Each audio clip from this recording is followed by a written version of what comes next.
With Sabine, it's not all about the ping. It's all about this guy, Goku.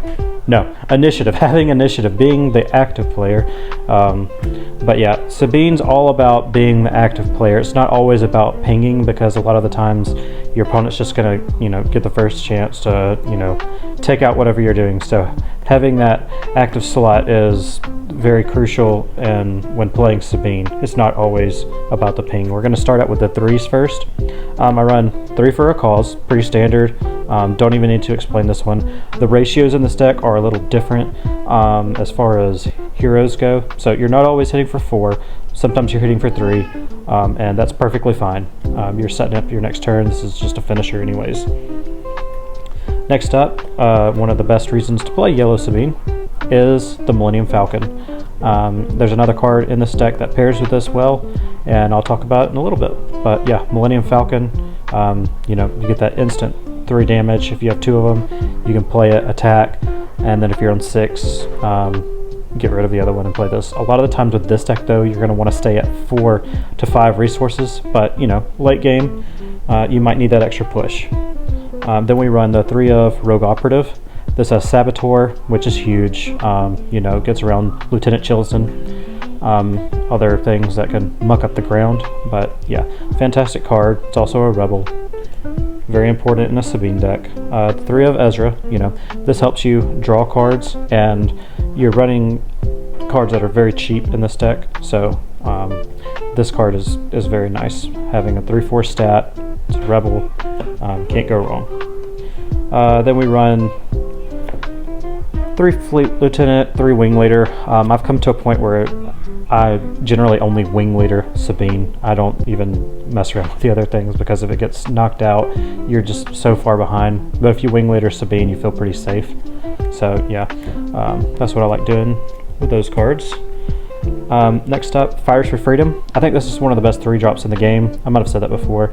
This deck doesn't run a lot of 3s, reds, but when it does, getting that extra ping is very crucial. Having 2 of them on the board is really amazing, because you're getting 2 damage. It turns your 4 cause to 5 damage if you hit all 4. So it's really good. It's got Saboteur as well, so really works nicely against those Sentinel units. 3 of Red 3. I like this card. I don't know how long it's going to stay meta viable, just because it's a 2/3 for 3.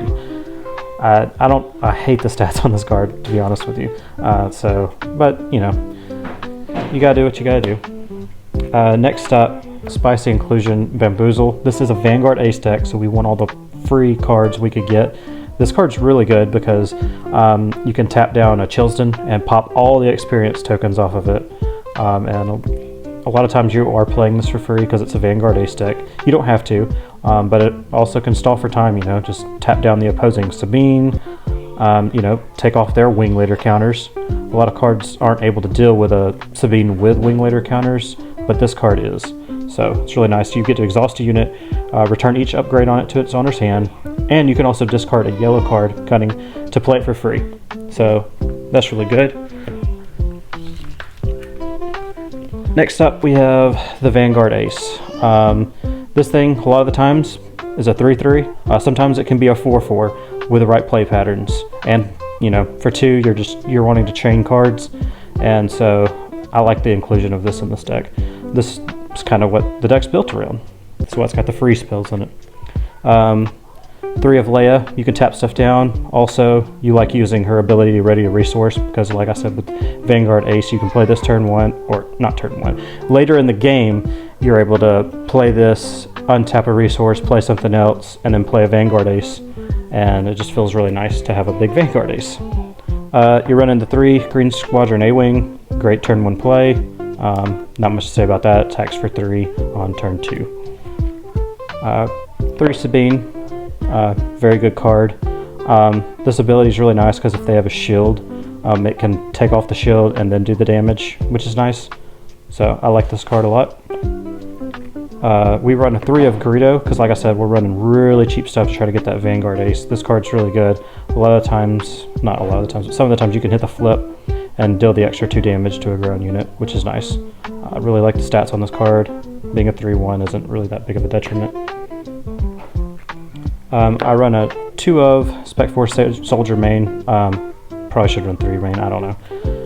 Just because, like I said, the Sentinels can muck things up. But yeah, this card is pretty good. I like it. Run a 3 of Smuggling Compartment. I really like this because I run a lot of spaceships, and this helps to pay for the Falcon tax, and also on the turn you play it, if you get to attack with a unit, it's essentially free. So that's another thing with the Vanguard Ace, being able to play this onto a unit. You tap 1 resource to play it, you attack with the unit, untap the resource, you have extra resources. It's kind of the whole deal of this thing. It also makes your Falcon 4/5, which is, you know, it's really hard to deal with at that point in the space arena. Next up, I run a 3 of Snapshot. This just helps push for damage, normally just putting this on a Sabine to make it 3/6. This is a card that I would consider cutting, but I like it. It played nice when I was running it. And then last but not least, the free card, Metal Ceremony. So yeah, my matchups were, I played against Green Vader, was able to get there against Green Vader. Then I played against Iden Control. That one went down to the wire, but I was able to push for enough damage. And then I played against Green Sabine, and this is the same Green Sabine I'd played against, I play tested against a bunch, and I felt like I won 6-1 as far as our games went. It was just like, this deck was just a little bit faster.